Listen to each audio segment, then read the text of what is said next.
हमारे शास्त्रों में हमारे पंचांगकर्ता ज्योतिषी जो बहुत ज़्यादा फेमस नहीं है, मैं कहता हूँ वर्ल्ड क्लास फेमस हैं। आप देखिएगा वो चंद्र ग्रहण, सूर्य ग्रहण, पूर्णिमा और अमावस अर्थात किस दिन चंद्रमा छुपेगा, किस दिन सूर्य छुपेगा, किस दिन पूरा चंद्रमा निकलेगा, किस दिन चंद्रमा नहीं निकलेगा, अगले 10 सालों की लिखी हुई हैं। तो आप रेलेवेंस तो वहीं से चेक करिए कि कितना रेलेवेंट है। इतनी एक्यूरेसी नासा के पास अभी तक नहीं आई।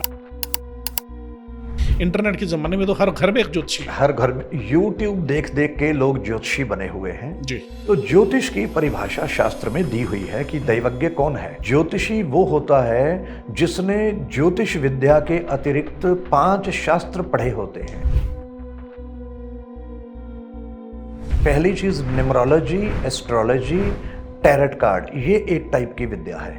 अच्छा। और जो वास्तु है वो इन तीनों से अलग है। वास्तु भवन निर्माण कला है।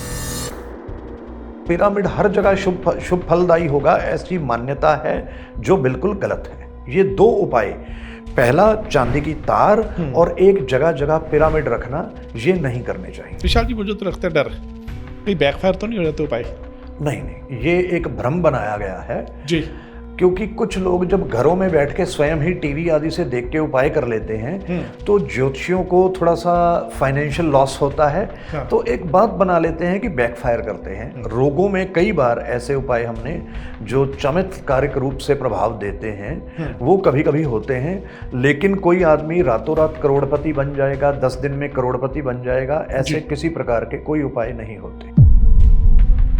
सरेआम एडवर्टाइजमेंट आती है कि वश में करें, पति को वश में करें, पत्नी को वश में करें, हाँ जी, सास को वश में करें, आजकल आ रहा है कि बहू को वश में करें। हाँ, तो ऐसा क्यों करते हैं ये लोग? वो तो पैसा बना रहे हैं।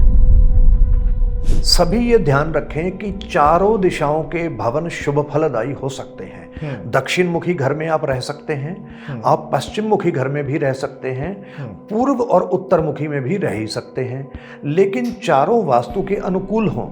यदि वास्तु कंप्लायंट, अनुकूल का अर्थ है कंप्लायंट, यदि ईस्ट फेसिंग हाउस भी वास्तु कंप्लायंट नहीं है तो वो भी हानि करेगा।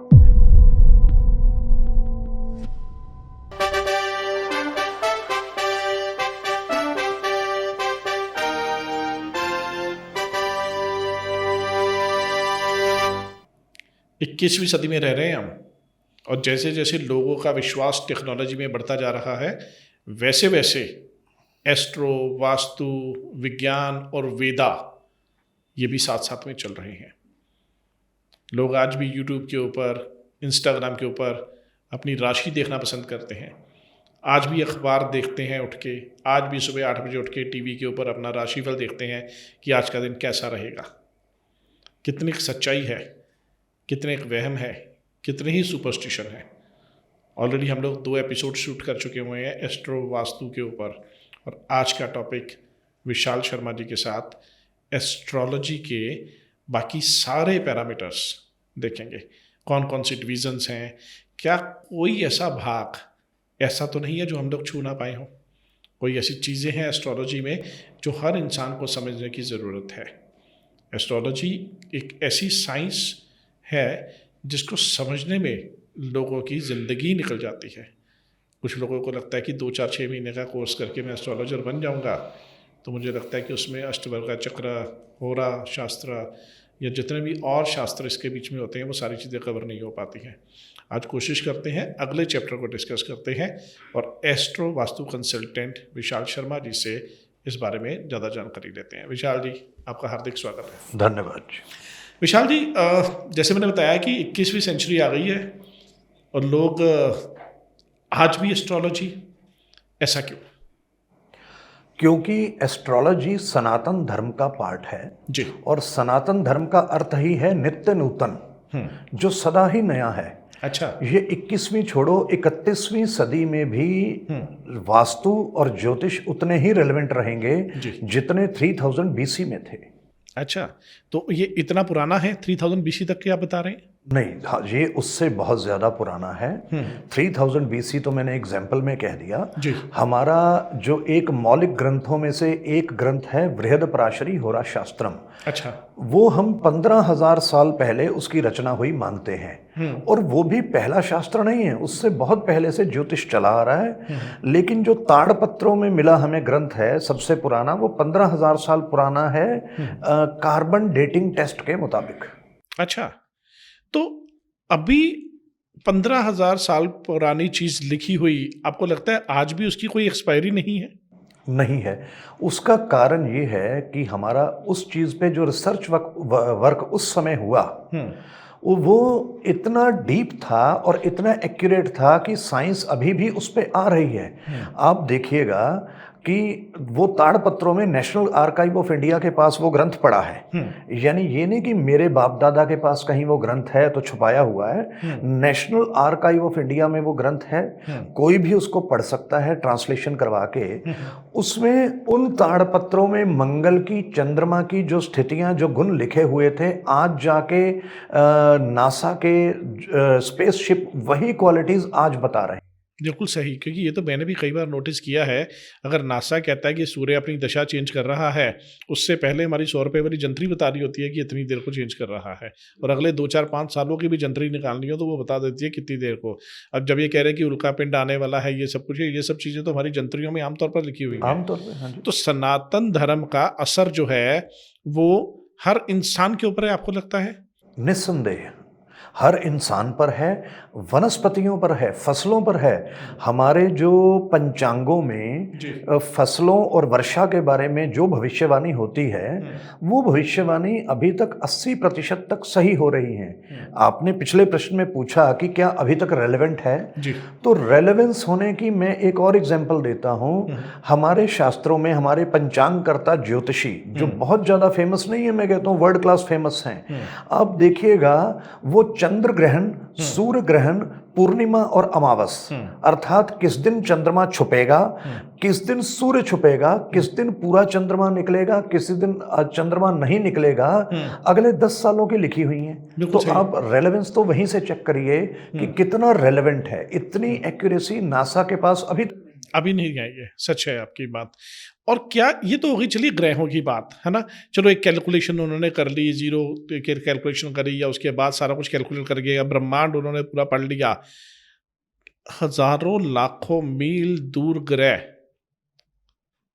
और हम छोटे से इंसान इस धरती के गोले के ऊपर, हम के ऊपर भी असर है?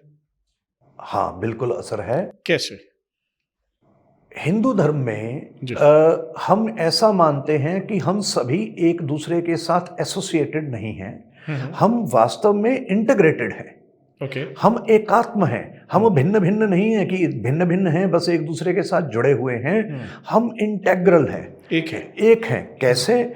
जैसे ये शरीर है, अगर इस शरीर को डिफाइन करें तो ये 17 ट्रिलियन सेल्स का हीप है। 17 ट्रिलियन सेल्स की अलग अलग लाइफ है, एक सेल की इंडिपेंडेंट लाइफ भी है।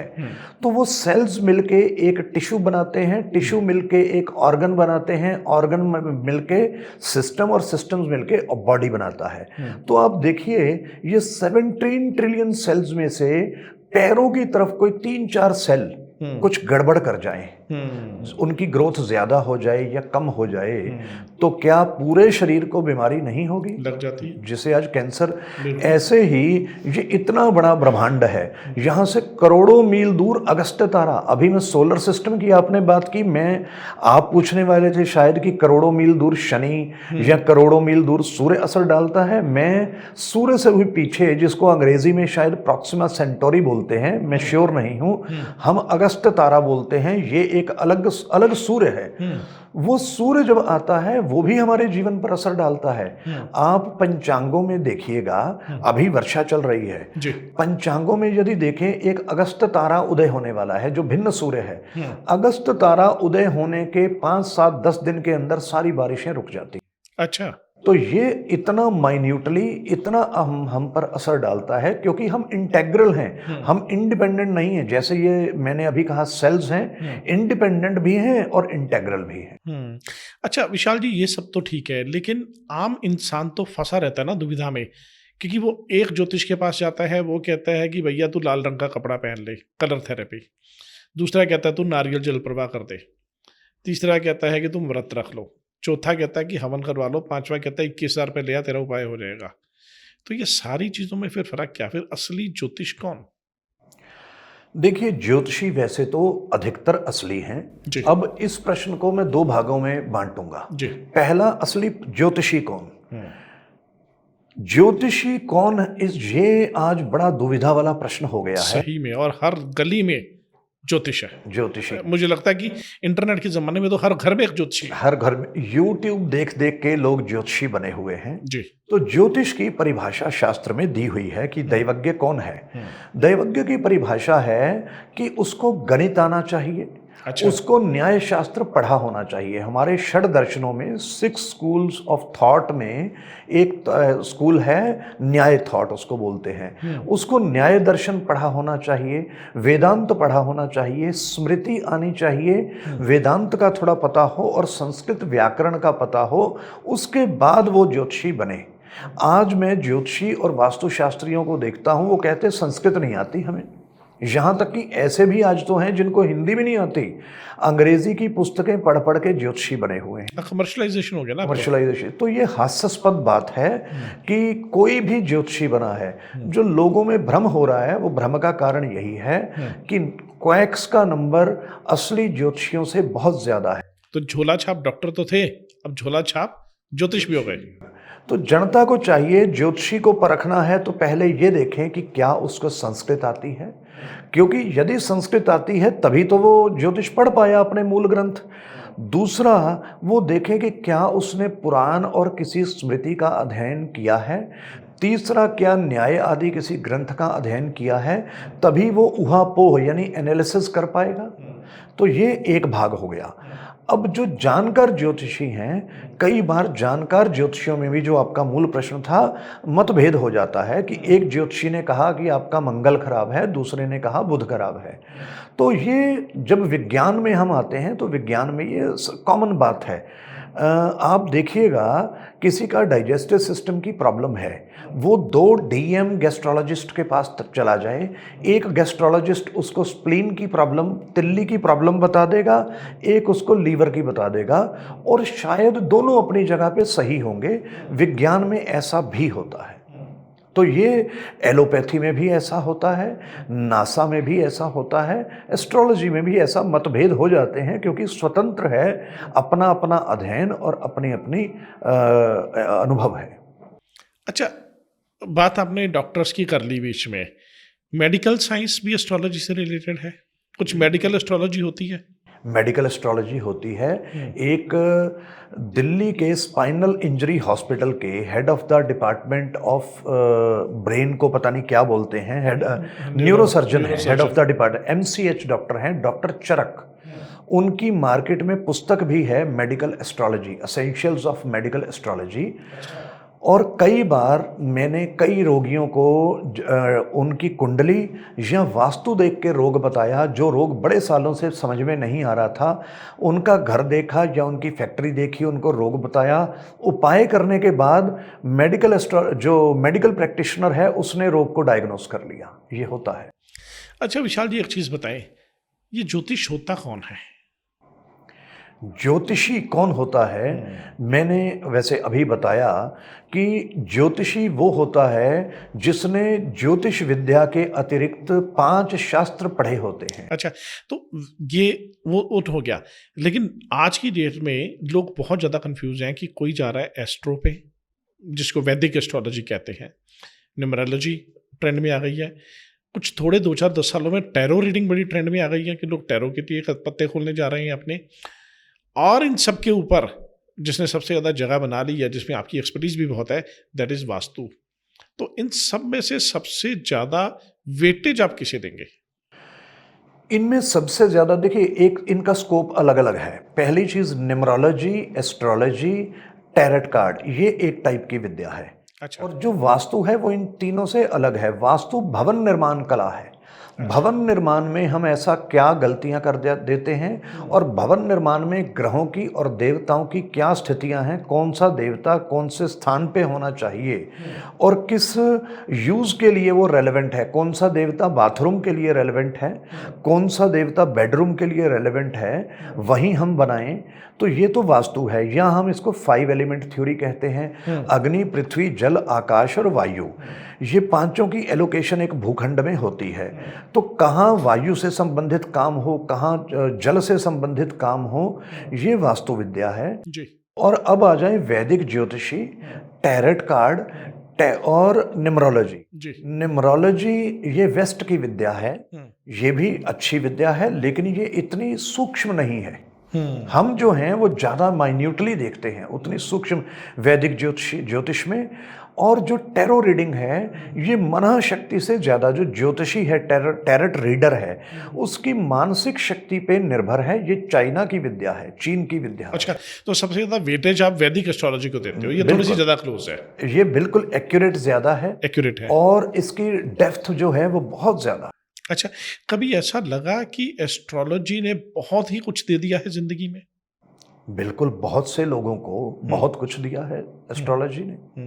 कोई ऐसा लगा कि बहुत सारी जो एक बार आपने रैंडमली किसी का हॉरोस्कोप देख लिया और बात बिल्कुल सही निकल आई हो? ऐसा कई बार हुआ है। कम से कम 80% जो हॉरोस्कोप देखे जाते हैं वो बहुत ज़्यादा एक्यूरेट होते हैं।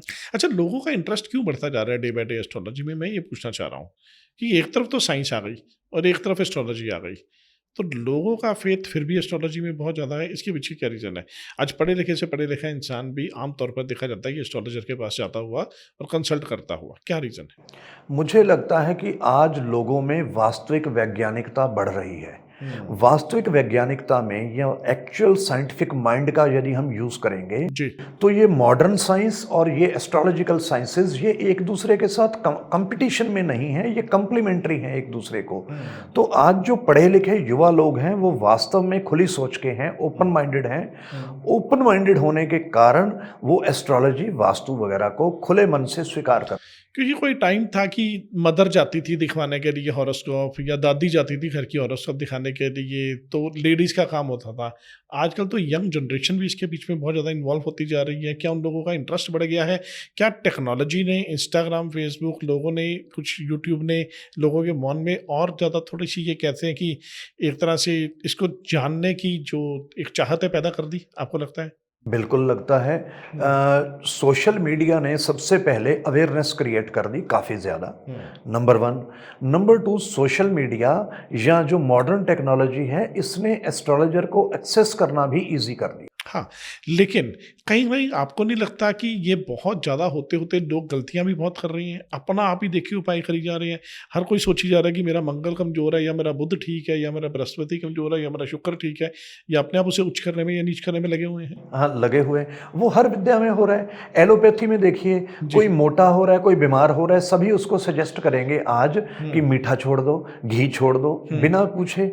जबकि कई बार डाइटिशियन या जो एक्सपर्ट डॉक्टर है वो मना नहीं करता, लेकिन लोग अपने आप ही, किसी को जरा सी कोई तकलीफ हुई, जरा सा कोई वेट गेन कर गया कि चीनी छोड़ दो, और वही हमारे साथ हो रहा है। जरा सा किसी ने कुछ कर दिया, दरवाजे के आगे तार लगा दो, आप गले में तांबे का पैसा पहन लो। ये क्वैक्स के काम हैं, यानी नीम हकीम के काम हैं। लोग एलोपैथी में यानी मेडिकल साइंसेज में भी यही कर रहे हैं, एस्ट्रोलॉजी और वास्तु में भी वही कर रहे हैं। तो सर, उपाय काम करते हैं?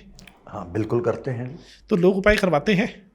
उपाय करवाते हैं और उपाय करने पड़ते हैं, करवाने की बजाय करने पड़ते हैं स्वयं। विशाल जी, मुझे तो लगता है डर कहीं बैकफायर तो नहीं हो जाते उपाय? नहीं, ये एक भ्रम बनाया गया है जी।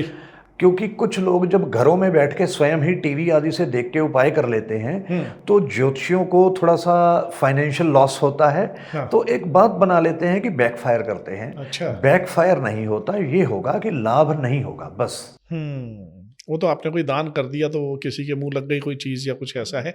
अच्छा, किस तरह के ही उपाय आप करवाने की कोशिश करते हैं कि जिसमें लगता है कि मतलब किसी का नुकसान भी ना हो, या चलो किसी गरीब का भला हो जाए? कुछ ऐसा सोचते हैं कभी? हाँ, बिल्कुल। देखिए, यदि ज्योतिष में आए, जी। एस्ट्रोलॉजी में आते हैं, एस्ट्रोलॉजी में वास्तव में एस्ट्रोलॉजी का जो दर्शन है वो दर्शन ही ये है, फिलॉसफी ही ये है कि मैंने किसी के पंचम भाव में नीच का बृहस्पति देखा, तो मैं कुंडली देख के उसको कहता हूं कि तुम्हारा पेट बहुत खराब रहेगा, लीवर खराब रहेगा। अब इसका अब दर्शन पे आते हैं, एक लेवल पीछे चले जाते हैं जी। क्योंकि जो जन्म कुंडली है ये वास्तव में आप समझिए कि हमारे पिछले साल की या पिछले जन्म की बैलेंस शीट है। अब मैंने बैलेंस शीट में देखा कि इसका यहाँ लायबिलिटी है, अर्थात पिछले जन्म में कुछ किया है, तो बृहस्पति है तो मैं ऐसा देखूंगा कि इन्होंने पिछले जन्म में अपने पिता का, किसी ब्राह्मण का, शिक्षक का, मंदिर का या ग्रंथ का अपमान किया, जिसका फल इन्हें इस जन्म में पेट की खराबी के रूप में हो रहा है। या इसी की बजाय शनि हो तो मैं कहूँगा किसी गरीब का, किसी पशु का, भिखमंगे का या अपने नीचे के काम करने यानी नौकर का अपमान किया, उससे भोजन छीना। अब उपाय कैसे डिज़ाइन होगा? अब मैं ऐसे केस में मैं उपाय बताता हूँ कि आप शनिवार को जो होमलेस लोग हैं, सड़कों के किनारे बैठे हुए होमलेस लोगों को भोजन कराइए। अब ऐसे में मैं कहूँगा कि अपने नौकरों के साथ सही व्यवहार करो, अपने नौकरों को बीच बीच में ट्रीट देते रहो। तो ये उपाय, ये वास्तव में उपाय जो हैं ये पूर्व जन्म का प्रायश्चित ही है, तो इससे जन कल्याण तो होगा ही। अच्छा, कुछ उपाय ऐसे भी होते होंगे जिससे कोई फायदा ही नहीं है, अब वैसे ही बता देते हैं, ज्योतिष लोग वैसे ही बता देते हैं कि चलो सबको बोल दिया जल्द नारियल प्रवाह कर दो, सुबह मंदिर जाया करो।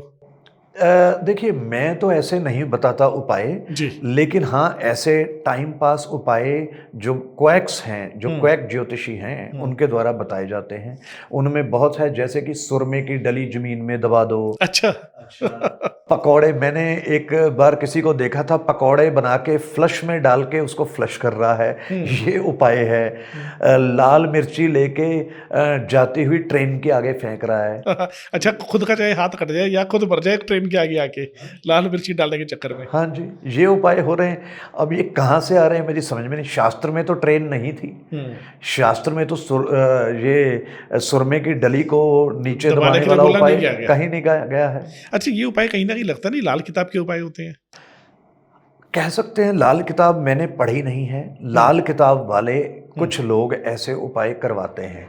वास्तविक लाल किताब क्या है मुझे पता नहीं, क्योंकि उनका गणित नहीं है। हम केवल उस ज्योतिष को ज्योतिष मानते हैं, जैसे न्यूमरोलॉजी है, जो वो चाहे पश्चिम से आई है लेकिन उनका एक गणित भाग है। लाल किताब का अपना कोई गणित भाग नहीं है। अच्छा। इसलिए ना मैंने अध्ययन किया, मैं उसकी कोई निंदा तो नहीं करूंगा, लेकिन शायद इस प्रकार के उपाय लाल किताब वाले करवाते हैं। अच्छा, जो वैदिक एस्ट्रोलॉजी है इसका बेस है? बिल्कुल है। क्या?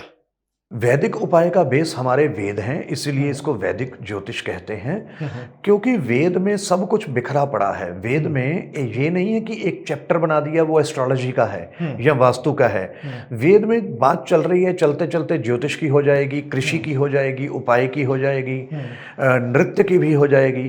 तो अब उसमें से सूत्रों को छांट के कुछ ग्रंथ बनाए गए।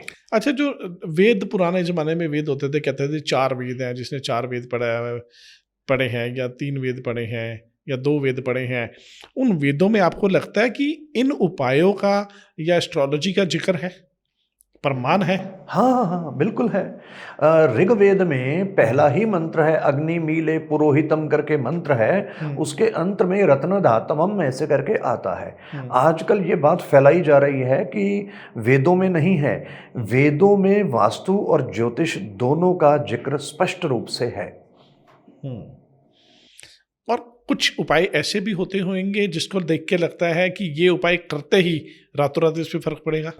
नहीं, ऐसे मिरेकुलस कभी नहीं होते। मिरेकल कभी नहीं होता। ना, रोग के उपाय ऐसे होते हैं। रोगों में कई बार ऐसे उपाय हमने जो चमत्कारिक रूप से प्रभाव देते हैं वो कभी कभी होते हैं, लेकिन कोई आदमी रातों रात करोड़पति बन जाएगा, 10 दिन में करोड़पति बन जाएगा, ऐसे किसी प्रकार के कोई उपाय नहीं होते। अच्छा, मैंने एक जगह पढ़ा था, कहते आपको ज्योतिष करोड़पति तो नहीं बना सकता, लेकिन अगर आप करोड़पति हैं तो अरबपति जरूर बना सकता है। ये तो सामान्य नियम है, ये तो बिजनेस का भी नियम है। लाख का 1.25 लाख बनाना इजी है, 10 के 11 बनाना मुश्किल है। पहले 10 बनाने मुश्किल है, 10 का 11 बना तो फिर बन जाएगा। हाँ जी। True true. अच्छा, ज्योतिष लोग पैसा बहुत ले रहे हैं आजकल। आजकल एक छोटी सी चीज़ का, छोटी सी विजिट का 20,000, 21,000, 51,000, सबके अपने अपने रेट। कई लोगों के तो मिलने के रेट हो गए हैं। कोई कहता है कि मेरे मिलने का रेट ही मेरा 21,000 रुपया है। तो क्या खास बात है इसमें? देखिए, क्या आज के ज़माने में ऐसा नहीं होना चाहिए जब हर कोई चार्ज कर रहा है, जी। तो ज्योतिषी भी चार्ज करें? पूर्व काल में क्या था, ज्योतिषी को राजा अपना आश्रय देते थे। तो या तो ज्योतिषियों को एक टेस्ट लेके राज आश्रय दे दिया जाए, गवर्नमेंट आश्रय दे दे। जैसे अच्छा, जैसे पुराने ज़माने में होता था कि ये तो मतलब कहानियाँ भी ऐसी पढ़ते थे कि एक गाँव में एक ब्राह्मण था, गरीब ब्राह्मण था। हाँ जी, तो वो गरीब ब्राह्मण वाली कहानी अब नहीं है। हाँ, पहले था एक गांव में एक निर्धन ब्राह्मण निर्धन ब्राह्मण रहता था, हर कहानी में ये यही हर था। कहानी में है। हाँ। वो निर्धन था, निर्धन ब्राह्मण आज भी रह लेगा, मैं भी ब्राह्मण हूँ, लेकिन आज पैसे के साथ सम्मान जुड़ गया है, इसलिए ब्राह्मण भी निर्धन नहीं रहना चाहता। पुरानी कहानियों में एक और बात पढ़ना, श्री राम के पूर्वजों में एक कलमाशपाद करके राजा हुए। जी। उनका झगड़ा कैसे हुआ, एक ब्राह्मण से।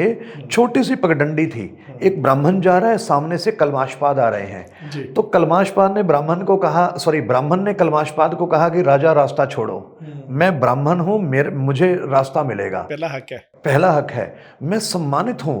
कुमारिल भट्ट का देखिए, वो राजभवन में एंटर करता है, कोई उसको रोकता ही नहीं, सम्मान इतना था। तो वो फटे कपड़ों में निर्धन और भूखा रह लेता था। उसके बच्चे को क्योंकि शिक्षा फ्री में थी।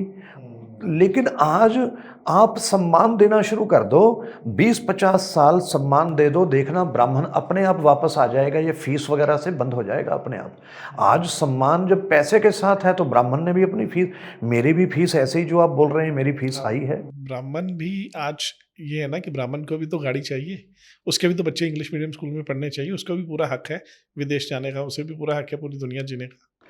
नहीं, विदेश जाने के हक की हमें आवश्यकता नहीं है, इंग्लिश मीडियम स्कूल में जाने की भी हमें कोई विशेष आवश्यकता नहीं है। हमें आवश्यकता है सम्मान की। अब इंग्लिश मीडियम में ब्राह्मण अपना बच्चा इसलिए भेजता है क्योंकि इंग्लिश मीडियम में पढ़े बच्चे को सम्मान मिलता है। आप घर में संस्कृत सीखे हुए बच्चे को सम्मान दो। आज मैंने कई बार प्रैक्टिकल में देखा है कि संस्कृत में एक बात बोलो, वही बात अंग्रेजी में बोलो तो अंग्रेजी की बात पे तालियां बज जाती हैं, वेटेज मिलती है। आज अंग्रेजी को एक हुनर बना दिया गया, सम्मान की भाषा बना दिया गया। तो वो ब्राह्मण, या वैसे तो सभी, लेकिन ब्राह्मण विशेष रूप से सम्मान का भूखा है। सम्मान, पैसा और अंग्रेजी मीडियम स्कूल और ये गाड़ी आदि में आ गया तो ब्राह्मण गाड़ी, पैसा और अंग्रेजी मीडियम स्कूल के पीछे भी पड़ गया। अच्छा, अब बात करते हैं वास्तु की। वास्तु एकदम से लोगों ने बहुत जल्दी पकड़ लिया। आर्किटेक्ट, इंटीरियर डिजाइनर, हर चीज में हर बात का ध्यान रखा जाता है वास्तु को लेके। पुराने जमाने में तो ऐसा नहीं था।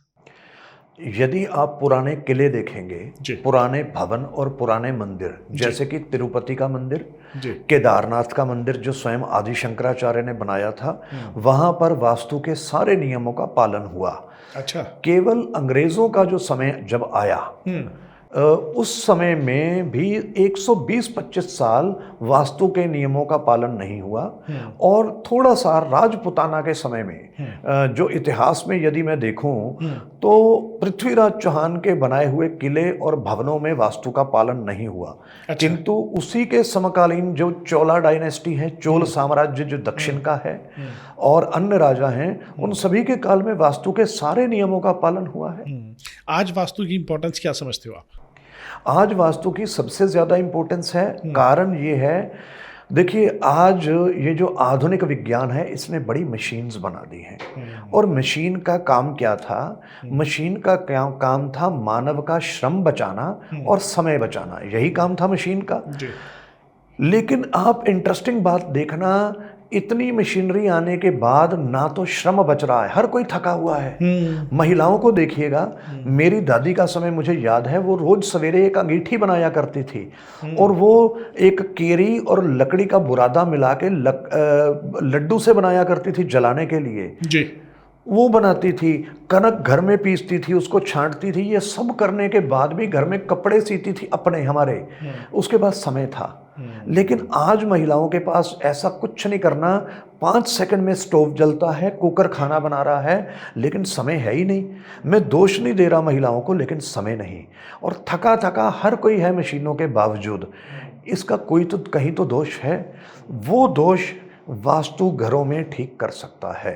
अच्छा। वास्तु आपको उत्तम स्वास्थ्य, उत्तम बुद्धि और उत्तम रिलेशनशिप्स दे सकता है। आज रिलेशनशिप्स में भी गड़बड़ है। विशाल जी, वास्तु की जब बात करते हैं ना, तो सबसे पहले दिमाग में पता क्या आता है कि जो वास्तु कंसल्टेंट है ना, ये उपाय करवाएगा। ये कहेगा कि यहाँ सोने चांदी की तार डाल लो, तांबे की तार डाल दो, किचन बैलेंसर लगा लो, वॉशरूम के बैलेंसर लगा लो। तो वो कहाँ तक सही है? और या कुछ कंस्ट्रक्शन करते हुए ही कुछ ऐसा किया जा सकता है, ये सब चीज़ें ना निकालनी पड़े, इंस्ट्रूमेंट्स ना लगाने पड़े? देखिए, ये जो इंस्ट्रूमेंट्स बने हैं, पहले सभी दर्शक ये समझ लें, ये जो किचन बैलेंसर, एनर्जी बैलेंसर, ये क्या शास्त्र में हो सकते हैं? स्वयं सभी सोचें। शास्त्र में ये बैलेंसर कहीं नहीं है। शास्त्र में रत्न है। यदि दबाना है तो रत्न दबाइए। जड़ी बूटी है, भोजन है, हवन है, जाप है, प्राणायाम है, ये सब करने से वास्तु ठीक होता है या ठीक बनाया जाए। ये जो बैलेंसर या बड़ी महंगी महंगी डिवाइसेस बेची जाती हैं, ये शास्त्रीय नहीं है। ये पैसा कमाने के लिए, ये पैसा कमर्शलाइजेशन है। ये सिर्फ कमर्शलाइजेशन।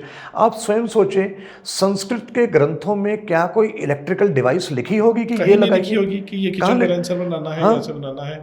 अच्छा, फिर आपने रत्नों की बात करी, चलिए स्टोन्स की बात करते हैं। स्टोन्स का इम्पैक्ट है?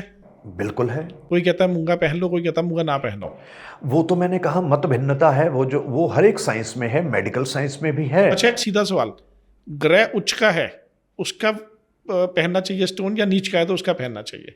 ये प्रश्न ही इररिलेवेंट है। ये प्रश्न बनाया लाल किताब ने। अच्छा। हाँ, ग्रह उच्च का है या नीच का है, ऐसे देख के रत्न नहीं पहना जाता। अच्छा। ग्रह किन भावों का स्वामी है, रत्न तब पहना जाता है। ओह, अच्छा। यदि ग्रह बुरे भावों का स्वामी नहीं है तो रत्न पहना जाता है। और अब वो कहते हैं जब नीच का हो तो दान नहीं देना चाहिए। और मैंने कई बार बीमारों को उपाय करवाए हैं नीच के ग्रह का दान करवा के, और बीमार एक दिन में ठीक हुआ। तो ये क्वेश्चन मैंने बताया ना, ये क्वेश्चन ऐसे ये जो YouTube एस्ट्रोलॉजी है उसमें से आया कि नीच के ग्रह का दान मत करो, उच्च के ग्रह का रत्न मत पहनो, ये वहाँ से आया। लेकिन वास्तु में रत्नों का उपयोग किसी और प्रकार से होता है, ये हम दबाते हैं या दीवार में लगाते हैं। अच्छा, जब सबसे ज़्यादा कौन सा ऐसा ग्रह है जिसका इम्पैक्ट एक इंसान के ऊपर सबसे ज़्यादा पड़ता है? देखिए, आज 2 ग्रहों का इम्पैक्ट सबसे अधिक पड़ रहा है जी। वो है गुरु और शनि। अच्छा। उसका कारण है ये दोनों की गति मंद है। शनि एक राशि में 2.5 साल रहता है, इसलिए 2.5 साल तक कष्ट या सुख देता है, जिसको ढैया बोलते हैं। ढैया बोलते हैं। और वो ढैया, एक तो ढैया कष्टप्रद है, कई बार शुभप्रद ढैया भी है। तो शुभप्रद ढैया जैसे 10वें भाव में किसी की राशि के शनि आ जाए, वो शुभप्रद ढैया है। 11वें भाव में, 6ठे भाव में शनि की ढैया आ जाए, शनि 2.5 साल गुजारे, तो वो बड़ी अच्छी ढैया रहेगी। तो बृहस्पति 1 वर्ष रहता है लगभग, तो 1 वर्ष वो कहाँ है, तो इसलिए शनि और बृहस्पति ये दोनों मिला के सबसे ज्यादा प्रभाव डालते हैं। अच्छा, हॉरोस्कोप देख के पर्सन की नेचर, पर्सन का काम क्या करेगा, सब पता लग जाता है? बिल्कुल पता चल जाता है। और उसकी आयु भी पता लग जाती है? आयु भी पता लग जाती है। कहते हैं जीवन और मृत्यु ये तो भगवान के हाथ में है। हाँ जी। तो क्या ज्योतिष पढ़ लेते हैं? ज्योतिषी पढ़ लेते हैं ना, ज्योतिष के हाथ में नहीं है, लेकिन वो जो टेवा जिस समय उसको जन्म दिया भगवान ने, वो तो भगवान ने दिया ना, ज्योतिषी ने नहीं दिया। ज्योतिषी केवल उसको पढ़ लेता है। हाँ, हमारी विद्या में जो वैदिक रूप से परंपरागत पढ़े हैं, हमारी विद्या में हम आयु बताते नहीं हैं। एक आयु और एक गर्भस्थ शिशु का लिंग, यानी प्रेग्नेंट लेडी के गर्भ में कौन से लिंग का बच्चा है वो नहीं बताते हैं। हाँ, कि वो लड़का होगा या लड़की होगा। हाँ, ऐसा नहीं बताते, ये नहीं बताते। और जो लड़का बांटने वाले बाबे हैं बहुत सारे कि जिसको माथा टेको तेरा लड़का हो जाएगा, तेरा लड़का हो जाएगा। आप देखिए, वो ज्योतिष से उनका कुछ लेना देना ही नहीं है। अच्छा। वो तो बाबे हैं मत्था टिकाने वाले। अच्छा। वो कर्म से कुछ उनका संबंध नहीं है। हाँ। वो एक दुकानदारी है केवल। अच्छा विशाल जी, वशीकरण को क्या कहते हो आप? वशीकरण हमारे यहाँ शास्त्रों में वशीकरण के कई नियम लिखे गए हैं। जी। सबसे पहला नियम मैं एक उदाहरण देता हूँ सरल भाषा में। जी। कहते हैं वशीकरण एक मंत्र है, तजदे वचन कठोर। हमारे यहाँ वशीकरण की जो विधि दी गई है, किसी के साथ अच्छा व्यवहार करना, हरेक के साथ मीठा बोलना, तजदे वचन कठोर अर्थात कठोर वचन या बुरा बोलना त्याग देना, ये वशीकरण का एक रूप है। सही है। हमारे यहाँ वशीकरण के लिए काउंसलिंग है, लेकिन ये जो आज मैं भी देखता हूँ न्यूज़पेपर्स में या शहर में पोस्टर लगे हैं कि लड़कियों का वशीकरण आदि करना, वो हमारे यहाँ ऐसा कुछ नहीं। सरेआम एडवर्टाइजमेंट आती है कि वश में करें, पति को वश में करें, पत्नी को वश में करें, हाँ जी, सास को वश में करें, आजकल आ रहा है कि बहू को वश में करें। हाँ, तो ऐसा क्यों करते हैं ये लोग? वो तो पैसा बना रहे हैं। देखिए, मानव मन की एक कमजोरी है। जी। मानव मन का है, क्यों आपने अभी बाबाओं का जिक्र किया कि मत्था टेकने से पुत्र होगा। यदि कोई ज्योतिषी के पास आएगा पुत्र के लिए, मेरे पास कोई आता है, मैं उनको भागवत पुराण के अध्ययन की राय देता हूँ। मैं उनको गोपाल सहस्त्रनाम पढ़ने को कहता हूँ, जो 6-6 महीने 1-1 वर्ष पढ़ना पड़ता है, मेहनत करनी पड़ती है। मानव मन को क्या चाहिए कि बिना मेहनत किए कुछ भी मिल जाए। तो ये जो वशीकरण वाले हैं, ये जो बाबा हैं, इनकी दुकानदारी इसलिए चलती है, वो लोगों को दिखा रहे हैं कि आपको कुछ नहीं करना, बस यहाँ आके मत्था टेकना है और काम हो जाएगा। अब पैसे दो, कम से कम आपको तसल्ली तो हो ही जाएगी। काम तो तसल्ली, कुछ नहीं होगा, हाँ, तसल्ली हो जाएगी, तसल्ली, बस वो एक सेटिस्फेक्शन सी मिल जाएगी कि हाँ भी होने वाला है, मेरा कुछ ना कुछ अच्छा होने वाला है। बस वो प्लेसिबो इफेक्ट है। और कहीं ना कहीं वो जाके उस चीज़ को आप कह सकते हो कि लॉ ऑफ अट्रैक्शन उनका कभी काम कर गया, या किस्मत में कुछ हुआ तो मिल भी गया और उनको लगता है कि हमारा उपाय काम कर गया। बिल्कुल ऐसे ही है। देखिए, ऐसे बाबाओं के पास 100 लोग आ गए, उनमें से 5 के पुत्र वास्तव में हो गया जी। तो वो 5 आदमी 500 को बताता है कि वहां से हुआ। जो 95 नहीं हुआ, वो बताते ही नहीं है कि हम उस बाबा के पास गए। तो विशाल जी, वास्तु की बात कर रहे थे, डायरेक्शंस का क्या महत्व है? कोई कहता है साउथ वेस्ट अच्छा होता है, कोई कहता है साउथ वेस्ट अच्छा नहीं होता। ज़्यादातर सुनने में आया कि साउथ फेसिंग हाउस में नहीं रहना चाहिए, बीमारी आती है, लेकिन वर्क प्लेस के लिए साउथ कहते हैं अच्छा होता है। ये सारी इतनी सारी कन्फ्यूज़न क्यों है और इसका हल क्या है? कंफ्यूजन है कि पढ़े लिखे ज्योतिषी या वास्तुशास्त्री नहीं है। कंफ्यूजन का कारण ये है, जी। सभी ये ध्यान रखें कि चारों दिशाओं के भवन शुभ फलदायी हो सकते हैं। दक्षिण मुखी घर में आप रह सकते हैं, आप पश्चिम मुखी घर में भी रह सकते हैं, पूर्व और उत्तर मुखी में भी रह ही सकते हैं, लेकिन चारों वास्तु के अनुकूल हों। यदि वास्तु कंप्लायंट, अनुकूल का अर्थ है कंप्लायंट, यदि ईस्ट फेसिंग हाउस भी वास्तु कंप्लायंट नहीं है तो वो भी हानि करेगा, ऐसा नहीं है। और साउथ फेसिंग घर यदि वास्तु कंप्लायंट है, वास्तु के अनुकूल बना है, तो वो अत्यंत लाभप्रद हो सकता है। मैं उदाहरण देता हूँ, मुंबई की मरीन लाइंस में सभी दुकानें जो हैं वो साउथ फेसिंग हैं। वर्ली सी फेस मुंबई में और लुधियाना की मॉल रोड पे कितने घर हैं, सारे करोड़पतियों के घर हैं, साउथ फेसिंग हैं जी। तो केवल किसी दिशा में होने के कारण कोई घर बुरा नहीं हो सकता। और कलर्स की क्या इंपॉर्टेंस लगती है आपको? कुछ लोग कहते हैं कि येलो कलर होना चाहिए, कुछ रेड के लिए, कुछ ब्लू के लिए, कुछ पंडित लोग कहते हैं रॉयल ब्लू तो बिल्कुल नहीं क्या पहनना जी, राहु का कलर होता है। तो क्या इनकी वैल्यू बढ़ती है? हाँ, इनकी वैल्यू बढ़ती है।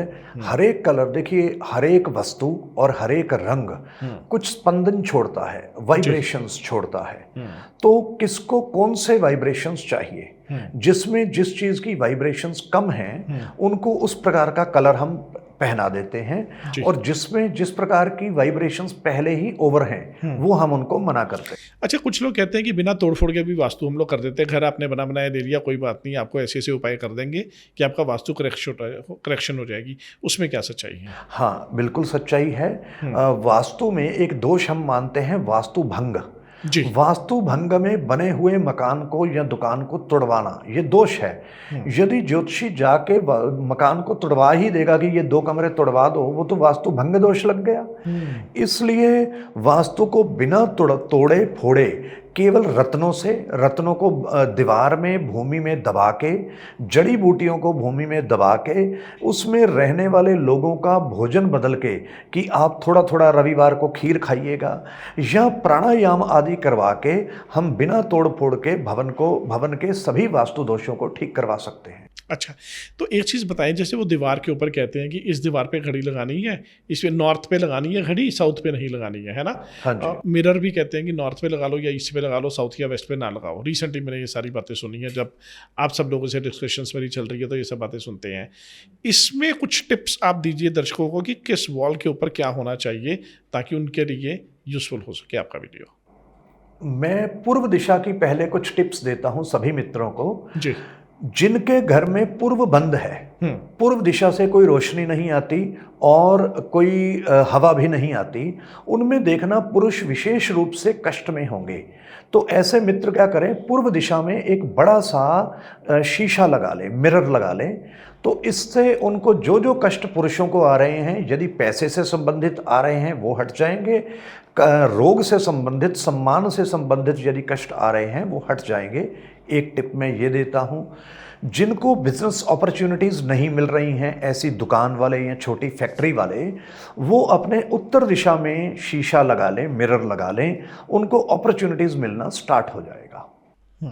अच्छा, कुछ ऐसे उपाय बताएं जो हमें नहीं करने चाहिए, जो हर इंसान कर ही जा रहा है, बिना सोचे समझे कर ही जा रहा है, कोई ऐसी गलतियां जो बच के रहना चाहिए। हाँ, पहली गलती, मैं जब फील्ड में जाता हूँ मैं देखता हूँ कि 80% लोगों ने अपने घर के द्वार के आगे चांदी की तार डलवाई होती है। हाँ, वो तो बड़ी कॉमन है जी। हर मुझे लगता है हर जो जिसके घर पे वास्तु वाला आ गया वो चांदी की तार जेब में डाल के लेके आता है। लेके आता है।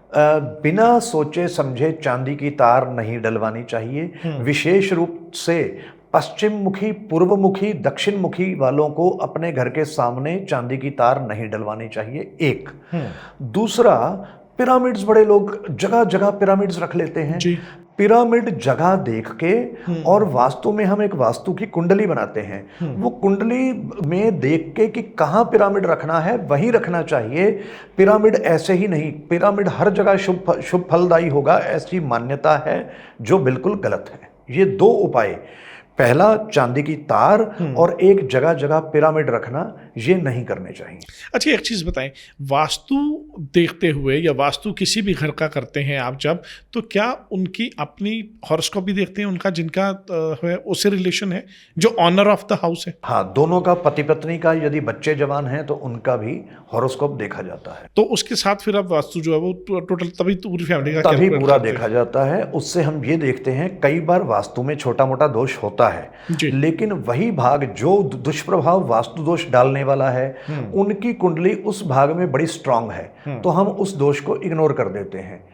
जैसे किसी का अग्निकोण खराब है लेकिन उनकी जन्म कुंडली में पाचन बड़ा स्ट्रांग है, तो हम इग्नोर कर देते हैं कि कोई नहीं, वास्तु में ये बना रहने दो, क्योंकि कुंडली कहती है कि पाचन बड़ा स्ट्रांग होगा।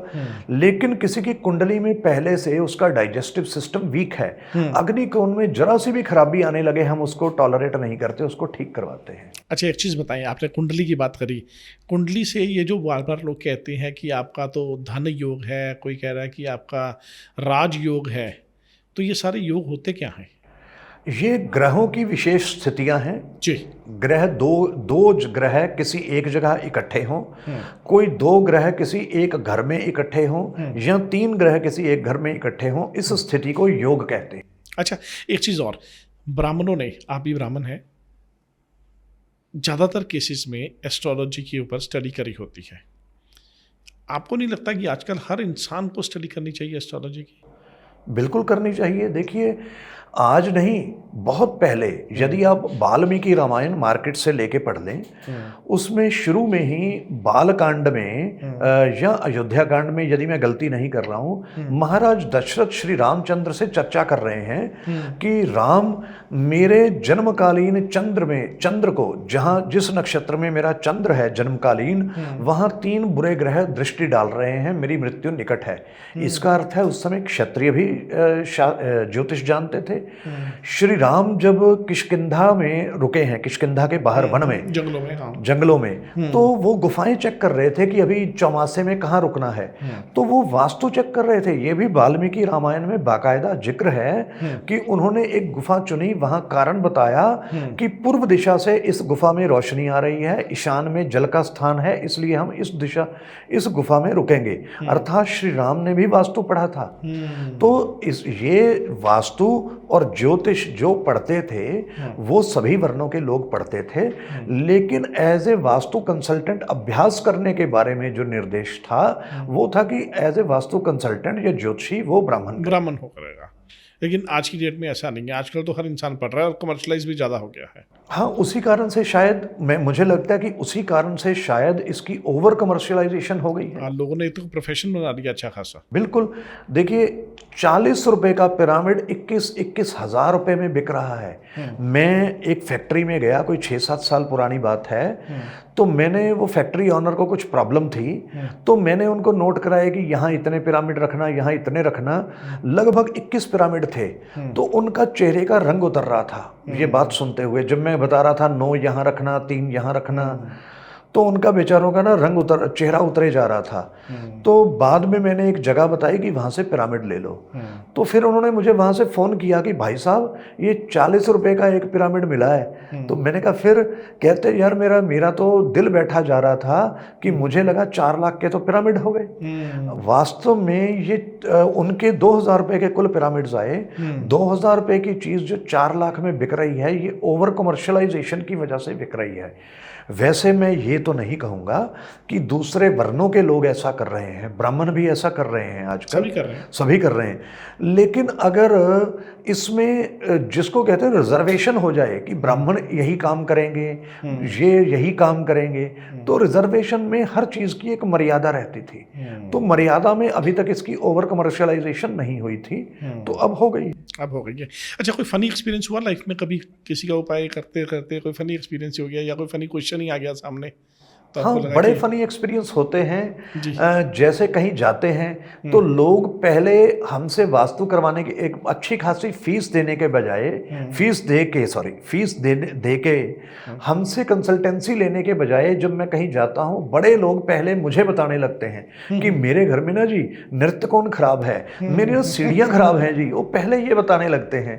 तो फिर मैं कह रहा हूँ तुम्हारी सीढ़ियाँ खराब नहीं है, वो कहते हैं नहीं ये तो खराब है, यहाँ है। तो मैं कहता हूँ यार इतनी फीस मुझे क्यों 1 लाख रुपया दिया भाई? तुम्हें पता ही था, तुम्हें पता था तो मुझे क्यों दिया? सुखी जीवन एस्ट्रोलॉजर की नज़र से। देखिए, एस्ट्रोलॉजी धर्म का पार्ट है जी। तो सुखी जीवन है बैलेंस्ड। जब जीवन बैलेंस्ड हो, इच्छाओं की पूर्ति का, अधिकार का और कर्तव्य का जब बैलेंस बन जाए तो जीवन सुखी है। जाते जाते क्वेश्चन, कर्मा या किस्मत? दोनों। मैं प्रमाण दूंगा इसमें जी। श्रीमद् भगवद गीता के 18वें अध्याय में भगवान श्री कृष्ण ने कहा है कि कोई भी कार्य होता कैसे है। उन्होंने 5 कारण बताए हैं किसी भी कार्य के। उन्होंने कहा है अधिष्ठानम तथा कर्ता करणं च पृथक विधम विविधाश्च पृथक चेष्टा दैवम चैवात्र पंचमम। 5 कारण है। अधिष्ठान, इंफ्रास्ट्रक्चर, तो अधिष्ठानम तथा कर्ता, इंफ्रास्ट्रक्चर, करने वाले व्यक्ति की क्वालिटीज, अधिष्ठानम तथा कर्ता, करणम, इंस्ट्रूमेंट्स क्या यूज होंगे, और पृथक चेष्टा, डिफरेंट एक्टिविटीज, और पंचम जो भगवान ने कहा दैवम, किस्मत। कोई भी काम करना है, कोई व्यापार करना है, ये 4 चीजें मैंने अभी बताई कि पहले doer, infrastructure, instruments, different activities and किस्मत या भाग्य जिसको हिंदी भाषा में कहा जाता है, ये 5 से मिलके होगा। श्रीमद् भगवद गीता में 18वें अध्याय में भगवान ने ये स्पष्ट कहा है। विशाल जी, बहुत लंबी चौड़ी स्टडी है एस्ट्रोलॉजी को लेके, वास्तु को लेके, और बहुत सारे सवाल अभी बाकी हैं। मुझे लगता है कि एक और एपिसोड आपके साथ कम से कम होगा, कम से कम एक तो और होगा ही होगा, जिसमें हम लोग और डिटेल में जानेंगे कि कहाँ वास्तु में या कहाँ एस्ट्रो में और क्या करें। बहुत बहुत धन्यवाद आपका हमसे जुड़ने के लिए। Thank you very much. Thank you. तो दोस्तों, ये थे हमारे साथ विशाल शर्मा जी, astrovastucare.com से, लुधियाना बेस्ड हैं। अगर आप भी एस्ट्रोलॉजी में या वास्तु में इंटरेस्ट रखते हैं और आपकी कोई भी रिक्वायरमेंट है तो आप बेझिझक इनको कांटेक्ट कर सकते हैं। लुधियाना में शिवपुरी में इनका रेजिडेंस है और आप इनसे मिल सकते हैं और अपनी कंसल्ट कर सकते हैं वास्तु के लिए और एस्ट्रो सर्विसेज के लिए। और बहुत बहुत बहुत धन्यवाद आप लोगों का इतना ढेर सारा प्यार देने के लिए, हमारे पॉडकास्ट को और शेयर करने के लिए, कमेंट करने के लिए और सेव करने के लिए। बहुत ही बढ़िया आप लोगों का प्यार मिल रहा है। हम लोग बहुत बहुत थैंकफुल है आप लोगों के। और भूलिएगा नहीं, डिस्कशन डायरीज अपना बिगुल यहाँ बचाएं। बहुत बहुत धन्यवाद। Keep watching, stay blessed, God bless you all. Thank you very much, bye bye.